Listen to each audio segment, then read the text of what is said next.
இது news first prime time sunrise. அனைவருக்கும் இனிய காலை வணக்கம். இணைந்திருப்பது இலங்கையின் முதற்தர செய்தி வழங்குகிற நியூஸ் ஃபர்ஸ்டின் காலை நேர பிரதான செய்தி அறிக்கையுடன் சர்வதேசத்தின் பல பாகங்களிலுமிருந்து சக்தி குளோபலோடாக இணைந்திருக்கும் உங்களை சந்திப்பதில் மிகுந்த மகிழ்ச்சி. விரிவான செய்திகளுக்கு செல்லும் முன்னர் முதலில் தலைப்புச் செய்திகள். மீதொட்டம் அளவில் பாதிக்கப்பட்ட மக்களுக்கு இன்று முதல் வீடுகள் வழங்கப்பட உள்ளன. கொழும்பில் கழிவகற்றல் முகாமைத்துவம் செய்வதற்கான யோசனைகளை முன்வைப்பதற்காக விசேட குழு ஒன்று நியமிப்பு. தினகரனை கட்சியின் நலன் கருதியை விலக்கி வைக்க முடிவு எடுக்கப்பட்டுள்ளதாக தமிழக சட்டத்துறை அமைச்சர் தெரிவிப்பு.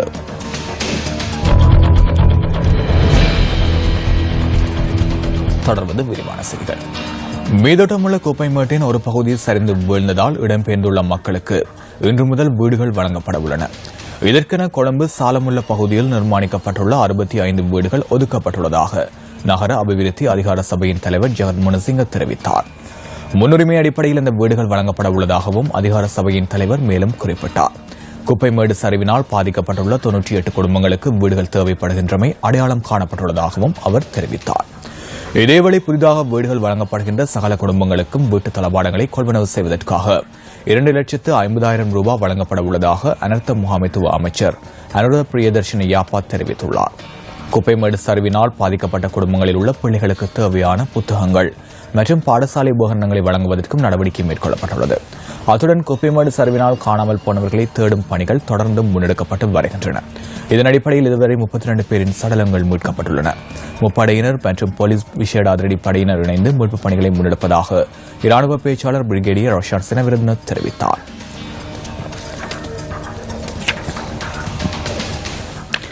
கொழும்பில் கழிவகற்றல் முகாமைத்துவம் செய்வதற்கான யோசனைகளை முன்வைப்பதற்காக பிரதமரால் அமைச்சுகளுக்கு இடையிலான குழு ஒன்று நியமிக்கப்பட்டது. இந்த குழுவில் மாகாண சபைகள் மற்றும் உள்ளூராட்சி மன்றங்கள், சுற்றாடல் அனர்த்த முகாமைத்துவம், மேல் மாகாண மற்றும் மாநகர அபிவிருத்தி ஆகிய அமைச்சுகளின் செயலாளர்கள் பெயரிடப்பட்டுள்ளனர்.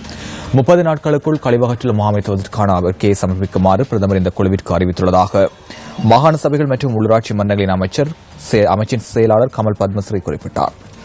இதற்கமைய குப்பைகளை வகைப்படுத்தல், மீள் சுழற்சி மற்றும் கொழும்பில் குப்பைகள் சேருவதால் கழிவுகள் நிலத்தில் படிவதை தடுப்பதற்கான முறைமை உள்ளிட்ட பல்வேறு யோசனைகளை இந்த குழு பிரதமரிடம் சமர்ப்பிக்க உள்ளதாகவும் அமைச்சின் செயலாளர் மேலும் தெரிவித்தார்.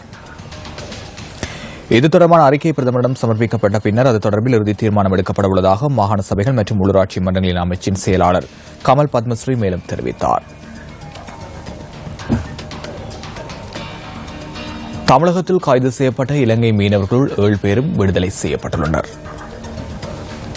இந்திய மத்திய அரசின் வேண்டுகோளுக்கு அமைய இவர்கள் விடுதலை செய்யப்பட்டுள்ளதாக தமிழக ஊடகங்கள் செய்தி வெளியிட்டுள்ளன. இலங்கை மீனவர்கள் 7 பேரையும் ராமநாதபுரம் நீதிமன்றத்தில் ஆஜர்படுத்தியதைத் தொடர்ந்தே அவர்கள் விடுதலை செய்யப்பட்டுள்ளனர். இந்திய கடல் எல்லைக்குள் அத்துமீறி பிரவேசித்த குற்றச்சாட்டில் தூத்துக்குடிக்கு அருகில் கடந்த 6ஆம் தேதி இலங்கை மீனவர்கள் 7 பேரும் கைது செய்யப்பட்டனர். திகோபிட்ட கடற்பிராந்தியத்திலிருந்து மீன்பிடிக்கச் சென்ற 7 மீனவர்கள் படகொன்றுடன் இந்திய கடலோர பாதுகாப்பு படையினரால் கைது செய்யப்பட்டனர். சுற்றுலா விசா மூலம் நாட்டிற்கு வருகை தந்து மாணிக்கக்கல் வர்த்தகத்தில் ஈடுபடும் வெளிநாட்டவர்களை கைது செய்வதற்காக பாதுகாப்பு தரப்பினருடன் இணைந்து விசேட திட்டம் ஒன்றை ஆரம்பித்துள்ளதாக தேசிய இரத்தினக்கல் மற்றும் தங்க ஆபரண அதிகார சபை தெரிவித்துள்ளது. சுற்றுலா விசா மூலம் வருகை தந்து மாணிக்கக்கல் வர்த்தகத்தில் ஈடுபடும் வெளிநாட்டவர்கள் தொடர்பில் குடிவரவு மற்றும் குடியகல்வு திணைக்களத்திற்கு அறிவித்துள்ளதாக தேசிய இரத்தினக்கல் மற்றும் தங்க ஆபரண அதிகார சபையின் தலைவர் அசங்க விலகெதிர கூறினார். இதேவேளை மாணிக்கக்கல் அகழ்வு மேற்கொள்ளப்படுகின்ற இடங்களில் இடம்பெறுகின்ற அனர்த்தங்களை கட்டுப்படுத்துவதற்காக புதிய தொழில்நுட்ப முறைகளை பயன்படுத்துவதற்கும் நடவடிக்கை மேற்கொள்ளப்பட்டுள்ளதாகவும் அவர் மேலும் தெரிவித்துள்ளார்.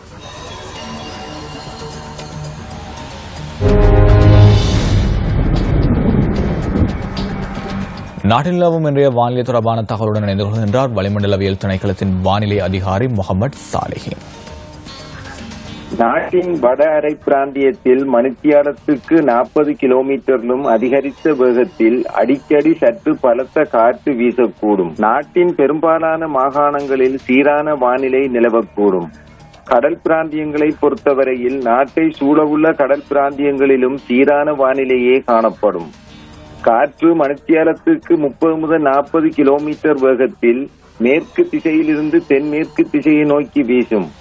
காங்கேசன்துறை தொடக்கம் மன்னார் ஊடாக புத்தளம் வரையான கடல் பிராந்தியங்களில் மணித்தியாலத்துக்கு 55 கிலோமீட்டரிலும் அதிகரித்த வேகத்தில் காற்று வீசுவதுடன் இக்கடற்பிரதேசங்கள் அடிக்கடி கொந்தளிப்பாக காணப்படும்.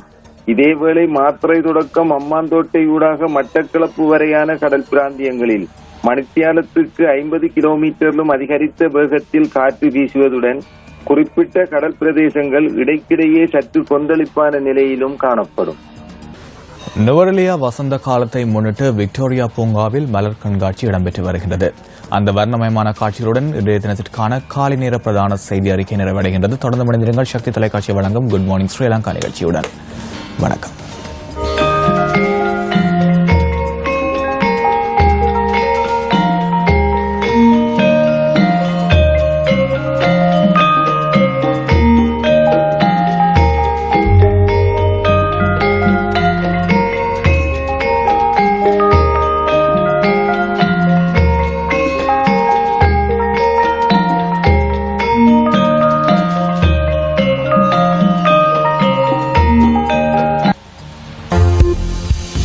Hotline 0114-896-896.